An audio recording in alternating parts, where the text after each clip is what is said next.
Good afternoon, everybody, and welcome to Table Talk with Brenda Perryman. I'm Brenda Perryman, and I welcome you.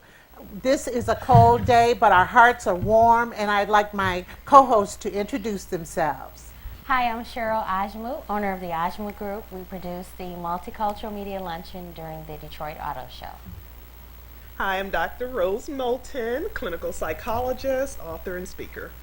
Good afternoon. I'm attorney Tiffany McEvans and also adjunct professor at Thomas M. Cooley Law School. Happy New Year, ladies. Happy New New Year. Year. This is our first show of the year, and I'm so happy to be with these esteemed ladies. And I'd like to tell you that before I do on this day, that we're expecting a call in from Taj from SWV United. If she's in a fitting now because they're going to be part of the Trumpet Awards tomorrow evening when they do the tribute to Gamble and Huff. So I'm really, really excited about that. She's a friend of mine, and she'd be sneaking away and doing a favor for us. But as our tradition is, we are going to start with On This Day by Ken Coleman and talk about something that happened that was important in Detroit's African American history on this day. And on this day in 1967, which I remember, and I guess you all don't, Aretha Franklin records "I Never Loved a Man the Way I Love You." You all know that song, though, don't you? Yes, we do. Okay. We know that. That's how good music just lives, which will become a hit title track from her first album for Atlantic Records. She joined the newly expanded record label after several years at Columbia under the tutelage of the great music producer John Hammond. And also in 1982, we got to talk about divas, Diana Ross, the Motown legend, performs the national anthem just ahead of the second coldest Super Bowl, because I think next week's is going to be the coldest Really? Super Bowl that was Yeah. held at the Pontiac Silverdome. The game pitted San Francisco 49ers versus the Cincinnati Bengals. And I just can't imagine going to a football game in this kind of Not at weather, all. can It's you? cold. It's cold. I know, it's really, really cold. Well, we have so much to talk about, so much. We're going to do some national and we're going to do some state, but then we're going to get into some entertainment and some social issues. A lot's going on out there. So first we want to talk about this gentleman. I can't even call him a gentleman. I'm editorializing. He's from Florida, and he's running for a public office in Florida, and he's a black man, and he tweeted that the president should be hung. Did any of you hear about that? Absolutely. Yes, we did. What do you think?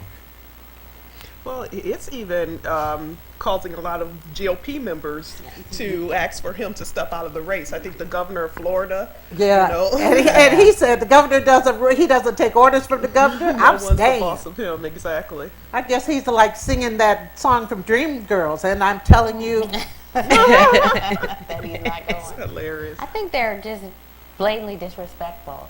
I mean, people should have a respect for the presidency office, and I think it's gotten out of control. You know, I don't know if there's something that they can do to start penalizing people for disrespecting, you know, that office, but there's a level of respect that regardless of how you feel about him as a person, it's just respect for that office. And I think that, you know, a lot of the Republicans, I won't say all of them, but they, you know, are very disrespectful of that. well, that started when he first got into office, even when he was giving the State of the Union address. Yes. We all when the remember man that yelled moment. out. Yeah. And I don't think anything ever happened to that guy. I don't know. Did anything ever happen to Well, him? No. he's not in office right now, Oh. but that's nothing. He should have been yanked out of office right away. Yes. I mean, because I've never seen Yeah. this happen in my lifetime. At least yanked out of that room at that moment. Right. Right. Escorted out. Just Right. like you would be at a concert or something. Or like when Beyonce, that guy, you know, hit her on the butt. You know, they took him out of there. You know. Right, right. Right. And the thing about this guy is the not social service, the Secret Service. Yeah, they showed up. They showed up, but they didn't do anything about it. I mean, it seems like Well, they they could. can't really. Because it said it wasn't any immediate danger. Yes. They investigated it, and from what I read, he just retweeted something. Someone tweeted and said he agreed. Yes, somebody tweeted agreed. Yeah. Just the word agreed.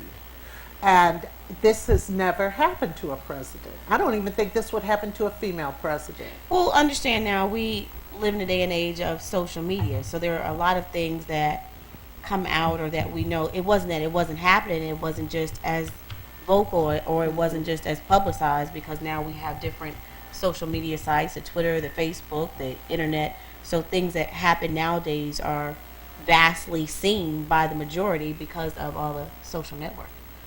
That is really, really unfortunate. I wish that they could do something about it. And this man has capitalized on this because he has twice as many followers now. I think that was probably one of the reasons he did this. People know if they can stir up the pot, they can get a lot of free publicity, Right. free PR. Well, should I start twerking on? You should, Brenda, get some. Maybe not. He said, Tiffany. I'm for it. Maybe not. I vote yes. Tiffany has seen some of my dances, but on the serious side of it, this was really disruptive. It was really a wrong thing to do. And also, to go on with the news, there's a woman, Antoinette Tufts. She has a new book out, and she was the lady down in Georgia who she was the school bookkeeper, and a young man came into the school with an AK-47, and he was threatening to shoot up the place, and she came out and talked him down. I remember that. What do you think? So is that her there? Yes, that's her. Brave soul. Brave soul. Yeah. I thought that what was more amazing about the story was that it was reported that she had contemplated suicide Yes. prior to that. So Yes. that was just something that was very interesting to me. Yes, she had contemplated suicide. Her husband had left her, and she has a son that he's really, really disabled, and he has a daughter. She has a daughter. Plus, she was working 3 jobs. Yeah. And did any of you get a chance to see her on any of the talk shows this week? No. I didn't at all. No. She really, really looks good. She hasn't gone back to work yet. She hasn't gone back to work, and she has a new book. And the book is, I had it right here. It's right on yours. Prepared for a Purpose. That's the name of the book. Now, did any of you, when this happened or when you read about this happening, did you ever think about what you would do?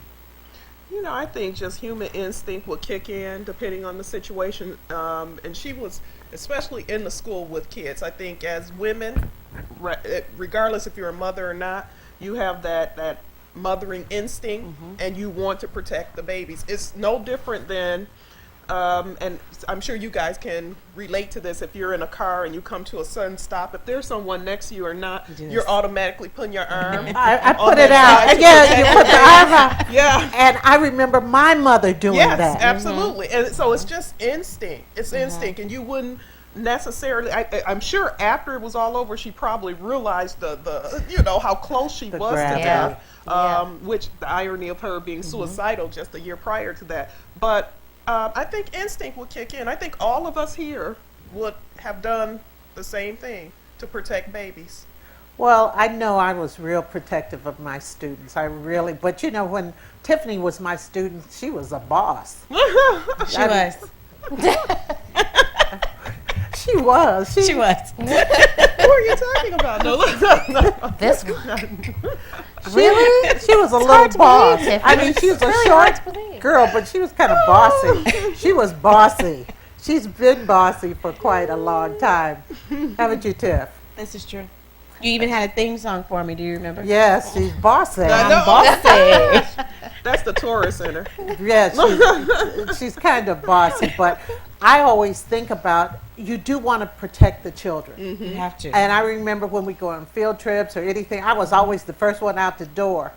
I used to have a joke, though, when I first started teaching, and I was on the 2nd or 3rd floor at Highland Park High. I said, when we had windows, I said, Now, if something happens, you lower me down first so that I could dictate from the ground, give directions from the ground, So That was your disaster plan. yes, that was my disaster plan for the students. But you never know how these things kick in. Yeah. Have any of you ever done something that you didn't think you could do, but the time came? Mm-hmm. Definitely. Can you give me an example?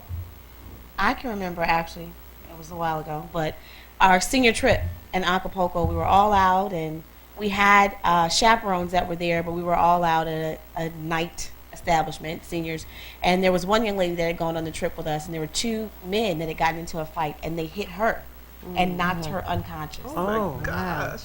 And I don't know what happened. At the time, I was working at a daycare center, so we had all gone through the CPR training and things like that, but it just kicked in. So I made sure, I'm like, we got to get her on a hard surface, and we got to get her here, and let me check all her vitals. And everybody was looking at me like, who is she? Like, what just happened? She was a boss. And it was just crazy, because afterwards, once we got her stable and got her to the hospital, I stopped and broke down crying, because everything kicked in. But in the instant that it happened, the training and the things that I had learned was the only thing that I was concerned with, and thinking about how to help her in that situation. So once reality set in, it was just like, whoa, did that just happen? Yeah, but absolutely. at the time, you don't really think about it. You just do. You just go.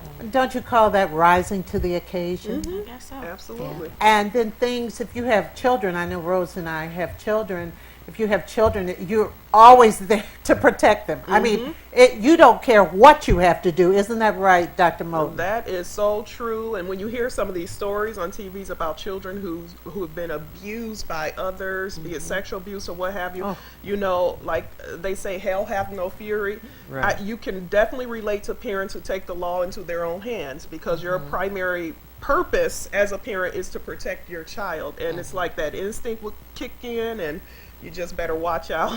And it was amazing, even too, some of the things that she stated to him was that, that he did have a reason to live, and that she cared for him and made him feel wanted and important. Probably some of the nurturing things that he had missed out on and needed to hear. She went into that nurturing mother type of mode.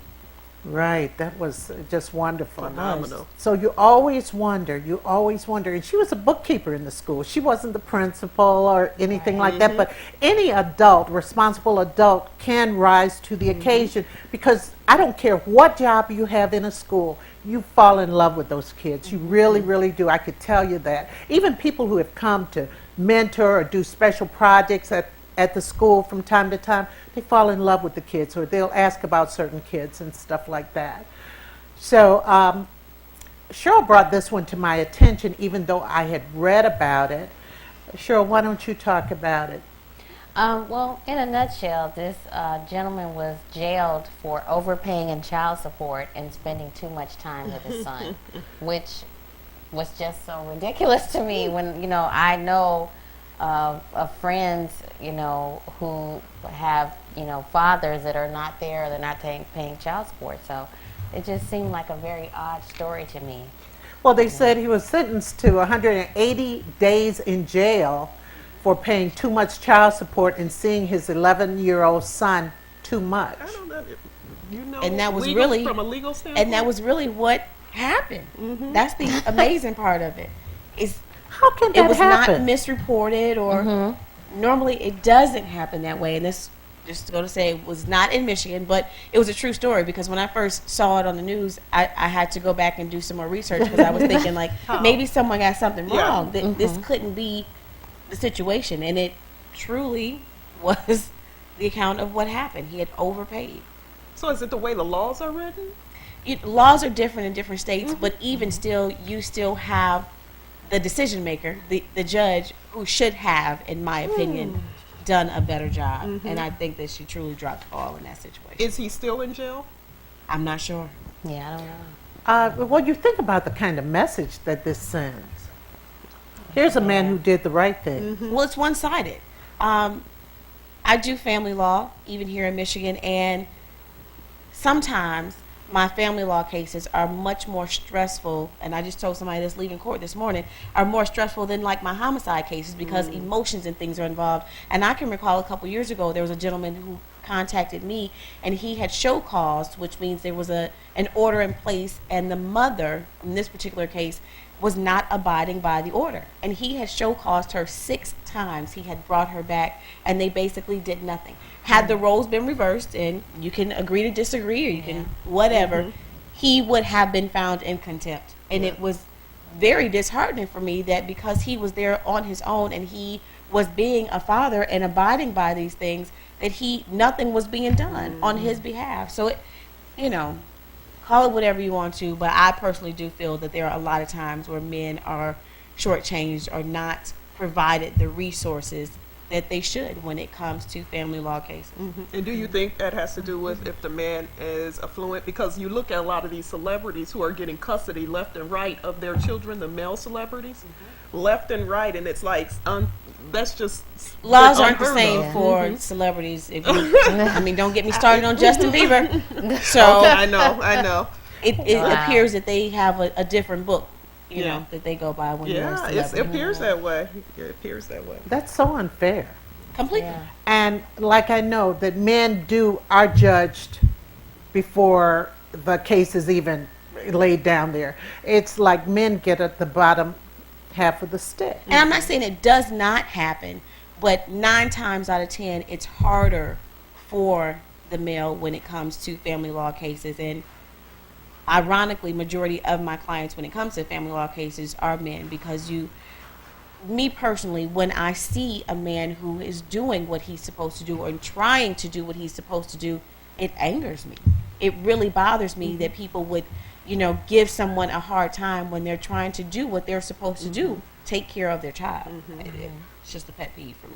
Would you tell our audience exactly what a family law attorney takes care of? Anything from divorces to child custody, child support, guardianship cases, all of those avenues we deal with.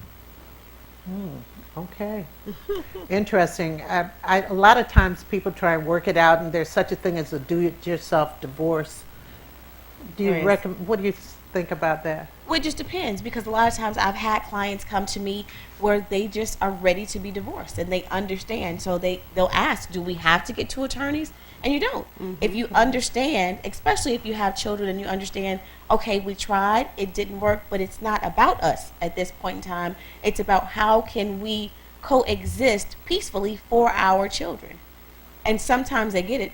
Most times they don't, unfortunately. And, there are times where it's like, well, I want the Corvette. Well, where's the Corvette? It's in the shop. It's been there for 10 years. Why do you want it? Exactly.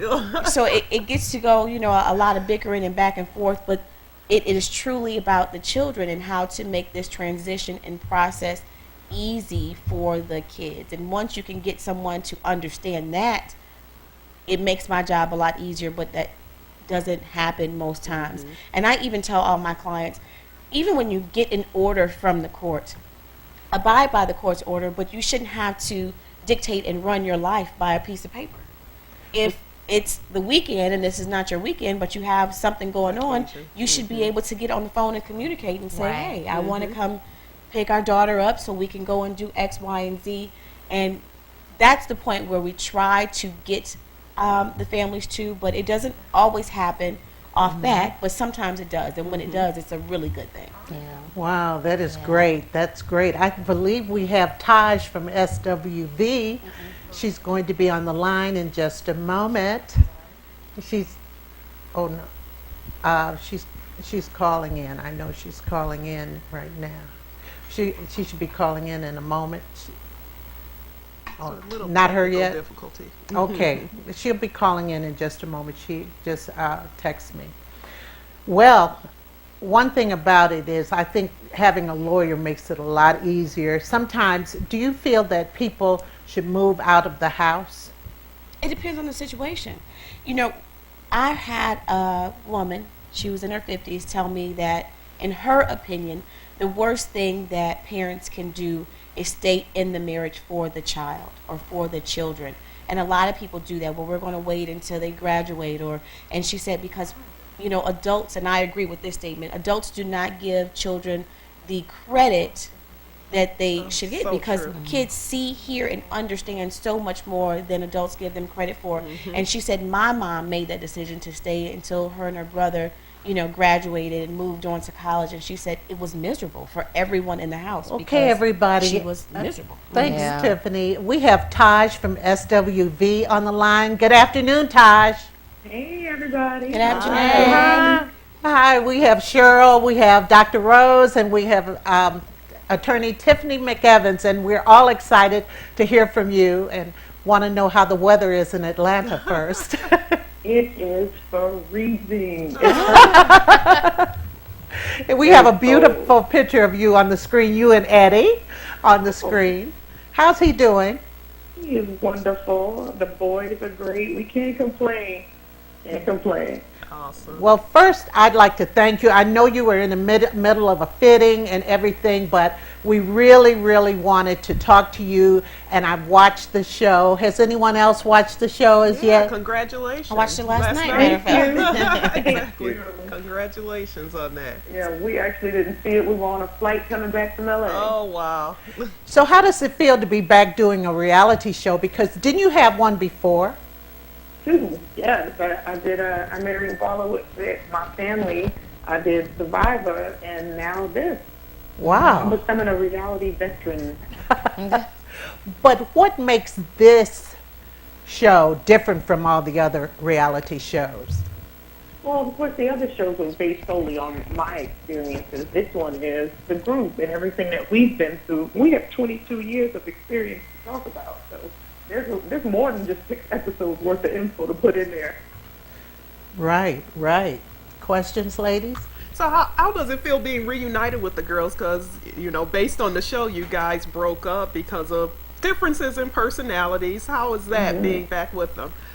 Well, ironically, the title is a little misleading. Reunited. We've been back together since 2005. Okay. Oh. The reuniting it's already happened. We done reunited, cursed each other out. Broke up again, came back together. But it's cool, and we deal with those issues in the show. We actually see a therapist. We and to not give away all of the show, Yes. part of the issues are still being resolved in the next coming episodes.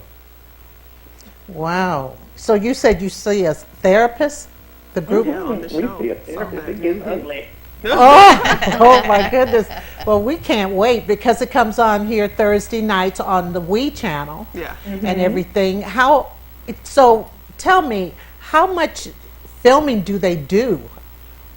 I mean, my do they God. film you all day or? I'm glad you asked that because people, they sit on Instagram, Twitter, and Facebook, and they criticize everything they see. Why didn't you do this? Why didn't you do that? Again, we've been in this game for 22 years. We filmed just about everything that happened in our lives for about 6 months. It's impossible to put everything in 1 hour Absolutely. in 6 episodes. Yeah. It's impossible. So, yeah, they filmed continuously. It was to a point where I couldn't get undressed. It was all How soon did you get used to it? Because I've heard other reality stars indicate after a couple weeks or so, you forget the cameras are there. Yeah, well, I think it's for us, we kind of were used to it from day one because, again, we've shot videos, we've Yeah. shot television shows, we've shot interviews. So we're used to cameras. That wasn't the problem. It was the dialogue between us that was the issue because we never talked about our issues. We just ignored each other. Wow. Oh, wow. So when you got back together in 2005, who broke the ice? How did that happen? I think it was Teddy Riley. Honestly, he was trying to put together a old school New Jack Swing tour, and he reached out to, I believe it was Lily, and Lily reached out to Coco, and they reached out to me. I had just had my son. I was nursing, just no time for nothing. But yeah, they reached out, and we all decided let's give it one more shot. Awesome. So I know you guys are on tour. Music-wise, are you going to be putting out a new CD, or what are your plans for that? We are. We released an album last year, and it had moderate success. We're hoping that this show will reignite the buzz on the album, and we'll be working on a new one soon. Well, Cheryl, who just asked you that question, she's from Memphis, Tennessee. All right now. And she's being very modest, but tell them how you felt about SWV, Cheryl. You guys are my favorite group. I think I think when we came out, I think we didn't have CDs yet. It was just tapes. So I had gone through like 7 or 8, just playing the same thing over and over and over and over. So That's so funny when people say that. I had my tape. I'm like, Rewind. That's funny Yeah. because in high school we had to do an English project, and that was my project. I remade a video. I'm so into you. I thought I was jamming. We redid. I did. That was my English project. You all, do you still have it? I do. It's on tape. I'm gonna have to find it on VHS. Upload That it is. to, You have to YouTube upload now. it. Oh, please do. That's right. It was 3 of us too. I'm like, look, we performed and we practiced in the basement. It was serious. where did you, now you all are from New York, right? Yes, Brooklyn and the Bronx. Oh, I Look love it that. down. Look it down, bro. Yes, and so how, were you in school together? How did you all meet? We all kind of grew up in the same areas. Coco actually lived in Brooklyn first, and we all had mutual friends in Brooklyn, and we hung out together when we were like 12 and 13. And Coco had family in the Bronx, so when her mom and her moved from Brooklyn to the Bronx, she and Lily were together more often, and they had grown up together as well because, of course, their families lived in the same areas in the Bronx. So when Lily decided she wanted to do a group, she reached out to Coco, and they went through several girls before I joined the group. I was the last piece, and of course the best piece. I mean, I can't complain. But they called me later on, and we've just been together ever since. I guess we were the right combination. How old were you guys then?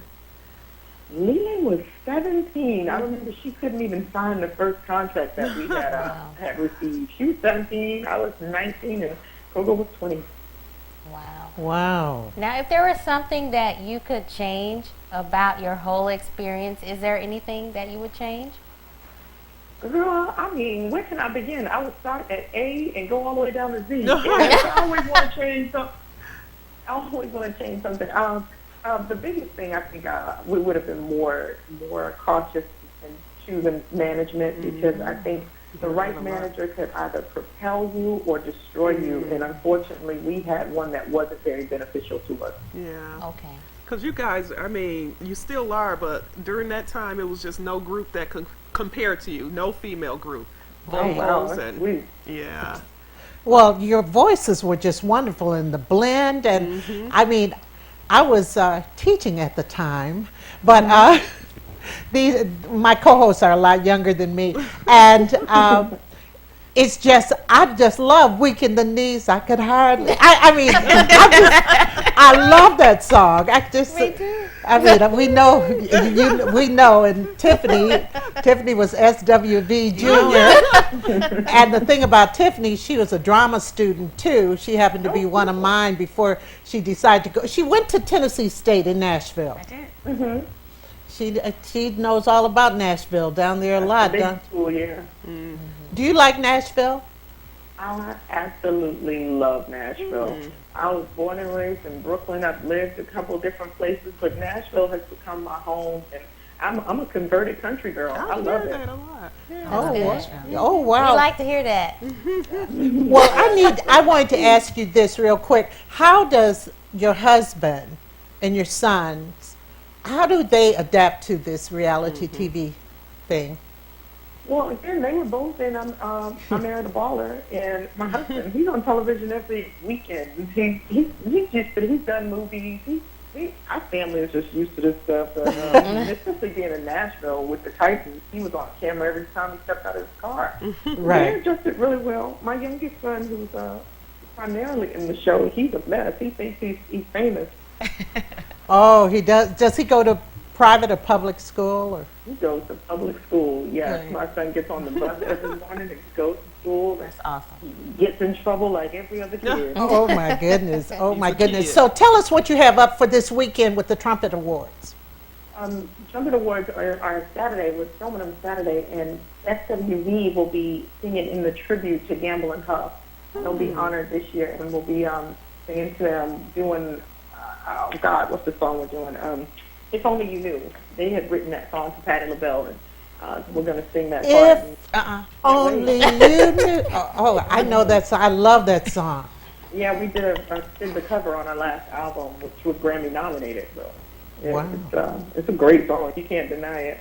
So you were in California yesterday, and how was the weather out there?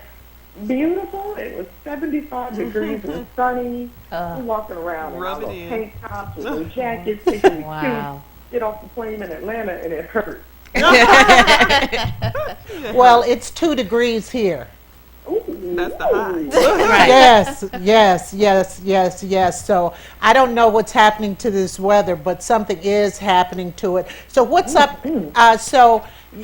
You've done this one season of SWV. Why do I keep on saying SUV? I guess She got her new truck. I got a new truck, so you know. But no, seriously, this is going to be on for 6 weeks.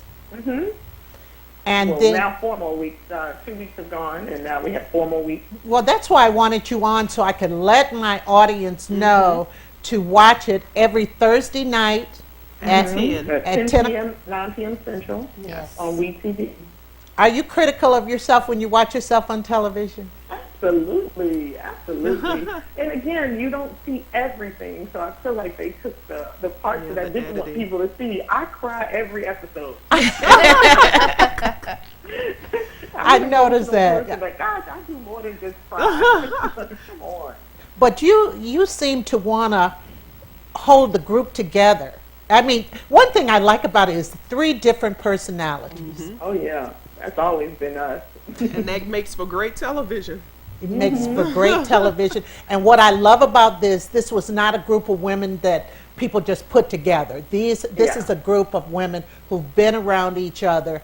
And there's something about the dynamics of a singing group, period, be it male or female, don't you think? Yeah. Absolutely. Like I said, with us, this is not a 3 or 4 year thing. This is 22 years of singing professionally and almost 10 years prior to that as friends. So we get on each other's nerves. Everybody's not going to love each other, but we can't see ourselves singing with anybody else. I can't do this group without them. Regardless of what people think, Coco's an amazing talent. She can't do it without us. We're all in this together, and we plan on staying together as long as we can hold it together physically. What tickled me about Lily, she's trying to get her kids to move out the house. I mean, that is She something. says that, but she don't want her babies to go nowhere. As soon as they decide to leave, she's like, call mommy. I know. One more thing before you go, and I really appreciate this. Are you all touring or doing any special concerts? Oh, yeah, we're always on the road. We just finished in Oklahoma and Shreveport. We have to go. We're doing a bunch of promotions this week for the show, but we have to go to New York to do Madison Square Garden with Charlie Wilson on the first. Oh, good. That's a great show. Yeah, That's a Charlie, great last show. name good. Wilson. Now, when is that again? We may need to do the show on the road. Yeah, I got to do the show on the road. Well, I hope you get. We have to perform. I want to see Charlie Wilson. I hope that you come to Detroit sometimes because you have a lot of fans here. Absolutely. We've been to Detroit a couple times. Oh, I This guess. year, well, last year. Oh, Okay. I didn't know. I'm going to keep up this time. I'm going to look on your website and everything, and we'll just come down and interview everybody. So we wish you all a great show. And when are they going to air this Trumpet Awards show? Do you know? I'm not sure. That I don't know. I'll find out, though. I'll keep you posted. Okay, darling, and thank you so much. Thank you. And Thank you. continue Thank you. Happiness Wednesdays every Wednesday night at Thursday. Thursday night at 10 o'clock. I'm sorry. On We're, weekend. we're watching it here. After the Braxtons. So bye-bye and have a great show. Okay, thanks. Bye. Thank you. Bye. Bye-bye. That was great. Wow, that was so nice of her. That was. So nice to call in and tell us about a group. Have any of you ever been in a singing group or a little group of girls who did something? I've been in a group. I sang background for foreigner when I was in college. Did you? Yeah, I was here. in the, I've been in a group. No, That foreigner. it was, I have to give you the background. I used to sing in the gospel choir in college, and Foreigner had I Want to Know What Love Is. It was out. That's my jam. And so they were doing a tour, and they were trying to show college students what it was like to be on tour. So they did an audition on campus, and they only picked maybe about 14, 15 students. And it was like hundreds of us. So I really didn't think that I was going to make it. But when I went to check the board, I was up there. So it was a very That is exciting awesome. experience. So we had to practice and all that. So it got to the day of the concert. We sang, and I just had like a Diana Ross moment. You know, everybody was gone, and I was still out there waving and taking bows. And they were like, get her on the stage. Because I was like, thank you. And it was a rush like I had never felt before. Because it was thousands of people out there. And we were through The lights, you got taken over. I got taken That over. is a great and I was story. still out there. So that was my moment. Yeah, I was just like, That is really one of my favorite songs. Oh tickled me. gosh, I that love that. Hilarious. I know you didn't know I was a singer. No, or Diana Well, I know. speaking of Cheryl, everybody, we have to congratulate her on her luncheon last week Yes, It with was Mr. great. Stephen A. Smith. He was the keynote speaker, and as you know, Stephen A. called into Table Talk, and we interviewed him here. So we're going to have as many of those as we can for you. We're trying to break out a little more regionally and so forth. Of course, keep the focus here in Detroit because a lot is happening, but there are a lot of things happening around the country and a lot of things that people need to know. And we don't agree on everything, contrary to popular demand, I've thought. Also, a lot of people have been talking about Snyder, Governor Snyder. He seeks 5,000 visas for immigrants. Do you all know about that? Yeah, I heard that story, and I personally think it's a great idea. Whatever it takes to entice people who are going to be contributing individuals to the city of Detroit, I think it's a good plan. Just one of many things they need to do to just attract people who will be making income and can contribute to the tax base of the city. Well, some people are talking about the fact that what about the people in the city? You know, you're extending these visas and everything, wanting them to have training. But I think it helps with the diversity of the city. Absolutely. And then, like I said, this is just one of many factors. There are things available for people in the city as well. You know, there are all types of incentives. But one of the things that Snyder pointed out that I thought was a very good point is that we have allowed individuals from around the world to come in and get these great educations from And U of M, leave. Michigan State, and then when they get the education, we say, okay, now get out. I mean, what sense does that sense make? does it make? It doesn't make sense at all. And I recently on one of the NPR stations last week, they interviewed a guy who was in the country after his visa expired illegally for years. But he started a business and hired like 200 people, Americans, work in these business, you know, paying into the tax revenue. So of course he was pro-immigration because he was an example of folks that come to this country and create jobs for other individuals. Right. Well, it's 5,000 the first year, 10,000 each of the next 3 years, and 15,000 the fifth year. So that's a lot of people who would bring families and so forth. And he talked about the fact that there's a lot of housing in Detroit That's what that I was could gonna be. say. Yes. Give that them could- cheap housing and Yeah. You know, I still say crime. If they can just get a handle on crime, it would really help. Now, this week, Oakland County Executive L. Brooks Patterson criticized Detroit in an article for the New Yorker, and that's it was an called understatement. No. Drop Dead Detroit. And some people are demanding that he apologize. I could care less if he apologized. This man has felt like this for I was going to say that. This is not the first time that he's expressed how he truly felt. And he tried to clear it up and say that it was taken out of context. So And that the said years ago. that the editor had an agenda when interviewing him. But this is not the first time that he's expressed his true feelings and how he feels about the city of Detroit. my interest is, and they'd reached out to see what Mike Duggan had to say, or if he had a comment about it. And I haven't heard anything as of yet. I don't think he has. Well, he and Brenda Jones so-called made a statement together, but he hasn't been on camera making the statement. Yeah. So what did you think, Cheryl, or anybody? About that This, situation? Yeah, It's just like she said. This is not surprising It's not coming new. from him. It was just like looking at like, wow, okay, Yeah. tell us how you really feel. Well, I what wouldn't is- want an apology though, because it wouldn't be sincere. Exactly. Exactly. I had an argument with a friend of mine, one of the co-hosts, Chris. Chris says that he should apologize because it's a show of respect. I said an insincere apology isn't a show of I agree. anything. Yeah. It's more disrespect than anything. I Yeah. agree. It reminds me of individuals that are caught in something, be it some scandal with their wives or other They're not sorry they did it, but sorry they got caught. Yeah, but you Right. come out like when they come out with these apologies and the women are standing next. It's so insincere because again, it's not the fact that you're apologetic. You're sorry that you got caught, that you are not able to do this behind closed curtains anymore. So I don't, apology doesn't mean anything. It's it doesn't like an change who he apology is. tour. The apology tour, yes.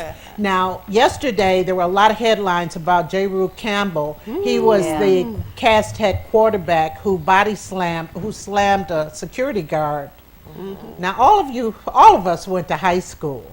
Have you ever seen that? No. And seeing never. that video hurt me. Yeah. To He really that, slammed him oh down. my gosh. Oh, that was He just really. But I think he has some anger management, and I'm sure that is not the first incident. No. No, well, they Definitely talked not. about it. They talked about it on the news that he's suspended for the first half of his senior year playing, which hasn't even come about. So the 2014 football seasons, he's suspended not because of this incident, but because of something that happened last fall, punching Punching up. another student. Student from the opposing team. From an opposing team. Yeah.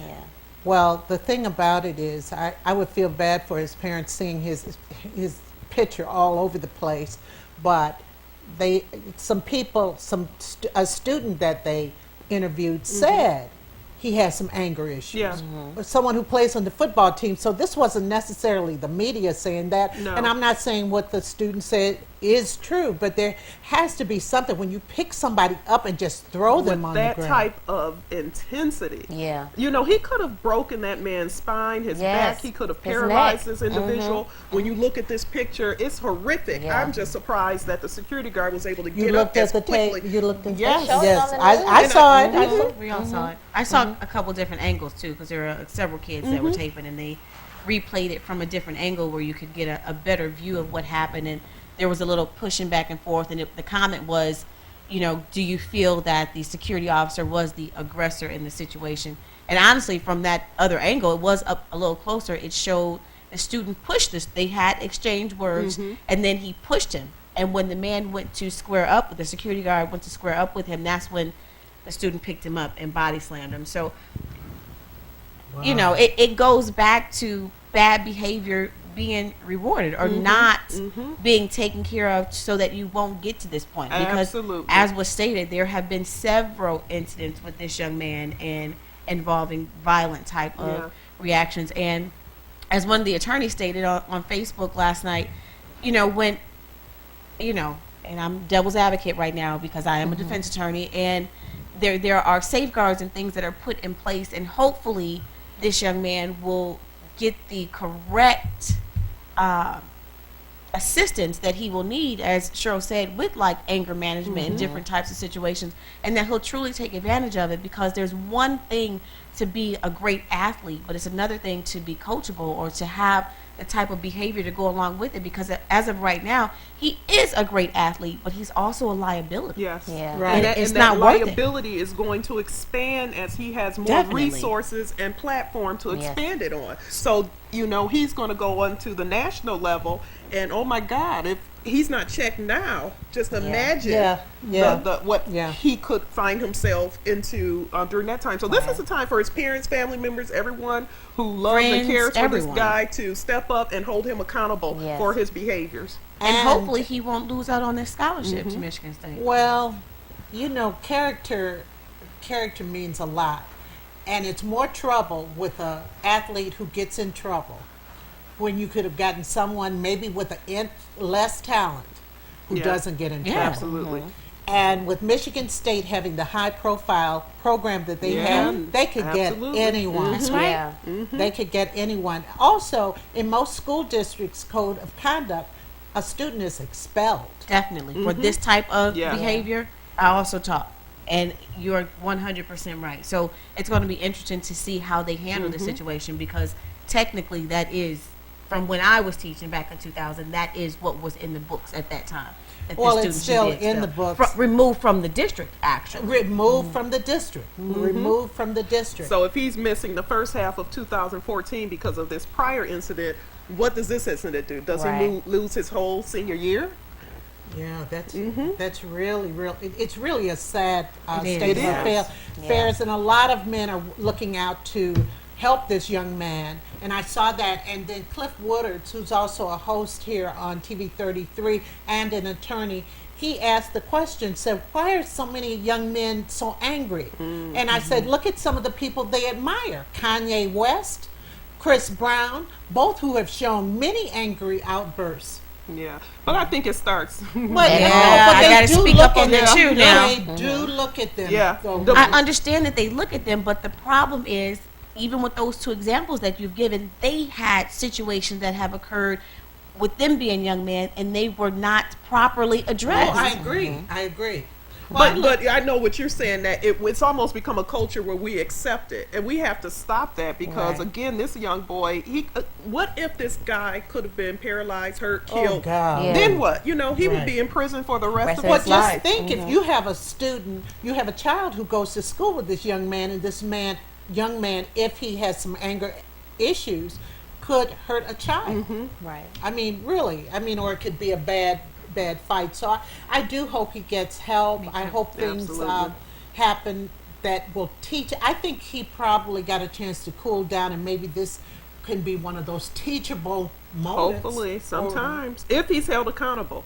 If he's not held accountable for it, Then you're gonna see it oftentimes it's again. like, you're tough. We are creatures of habit, so Yeah. he'll learn that this is something it blows over and I can get away with it. Well, Allen Iverson, he graduated from high school the same year as my son, and they all went to Nike camp and everything. Allen Iverson was able to do anything he wanted to do from high school on. And it still went through the NBA. He did anything he wanted to do. And you see what has happened in his Yeah. life. He had a lot of people feeding off of him, feeding off of his celebrity, and feeding off of his money, and now he has none. Yeah.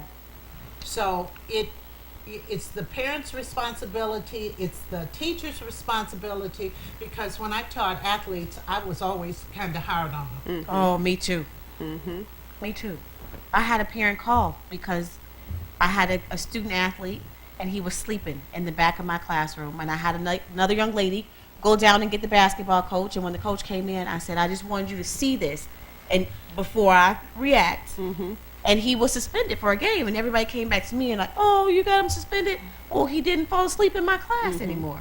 You have to, as Dr. Rose said, there has to be consequences to your actions.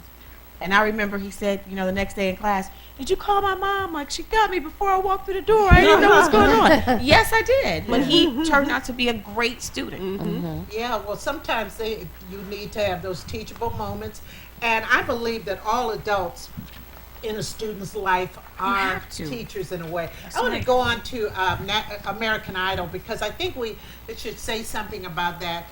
They broadcast from Detroit, or the show was done in Detroit the other day, and a lot of people criticized the fact that they were on a different set. This was supposed to be at where's the Lions Stadium? What's the name of that? Ford Ford Field. Field, right.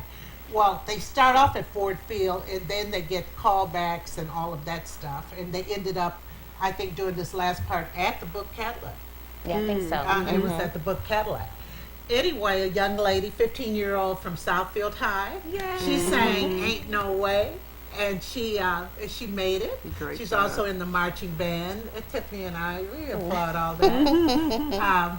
But also there were a lot of other talented people that they showed. They showed a lot less of the people who didn't have any talent Yeah, this time. this They season did. they're not doing that. You know, when I Yeah. sat down last week, my daughter and I to watch it, and we're waiting for okay, who's going to be the biggest buffoon this season? And there were absolutely none in that particular in the season premiere noticed of the it. same thing. So, but it was great, and I think that has to do with even though American Idol is known for that.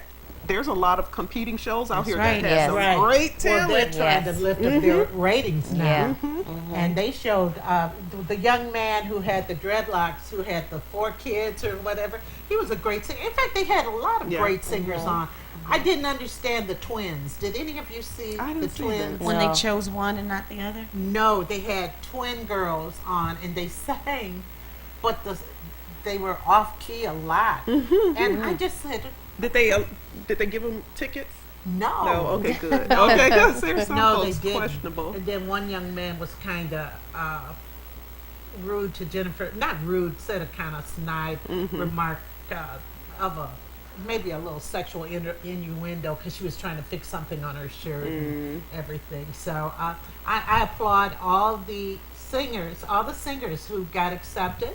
And that's really, really exciting. I hope at least 1 or 2 of them get in that top 10. That would be exciting. That to me. No. would Great. be Awesome. exciting. Great. Because Detroit has enormous talent. They have a lot of talented people. And when that young lady, I think she had braces, Yeah, she did. 15 years old, saying, "Ain't no way." I said, "Come on." I mean, to do something, not use something like Beyonce's song or Right. something like that, but Something to more use classic. classic. And get out there. Ain't no way, written by Carole King. Well, I have to share because I saw my daughter perform for the first time. Oh, on yay. stage. And I tell you, I was a mother in the audience with my heart beating so fast, and I can't contain myself. It was just so exciting seeing that. Look at the video on Facebook. Gabby was wonderful, and she was up there singing by herself, and she was shaking her leg and her feet. And it chose the song. I didn't know. I had never heard the song myself before, so she chose a song that again wasn't one of the typical songs, but I'm proud of her. Yeah, so it's great to see all this Detroit talent just really being highlighted. I know. Now, did you hear that Bill Cosby might have a new sitcom coming on? I heard it on Wendy Williams, and I laughed because I love Wendy Williams. She asked her audience, what did they think, and did they think that he should, start a new sitcom? And it was like maybe 5 or 6 people that clapped, and she was like, "Exactly. I love when my audience agrees with me. Sit down, Mr. Cosby." I agree. He hasn't even been funny in these last few years. Oh my gosh. Last 10, 15 years, I have run into people of both black, white, who clamored to go see him when he appears. I think he was over in Windsor one time, and Yeah, I think he he was. comes here, and this couple, I don't know, we saw him in a restaurant, they said he wasn't funny. Oh wow. They said they were like so disappointed because everyone expects the Cosby show. Yeah. Yeah. But I will say this: I do enjoy hearing him speak about different things going on in the Yeah. community and things like that. I think he has a lot Yeah. to say, and people will listen to him. But as far as being a comedian, And people are listening, but they sure do get upset with him because he tells it just like he does. talks And that's about what the we Jim need. Hughes- We need more Yeah, of we that. need that hard talk Absolutely. because I mean I've had students who didn't have lunch money but had a $200 pair of gym shoes on.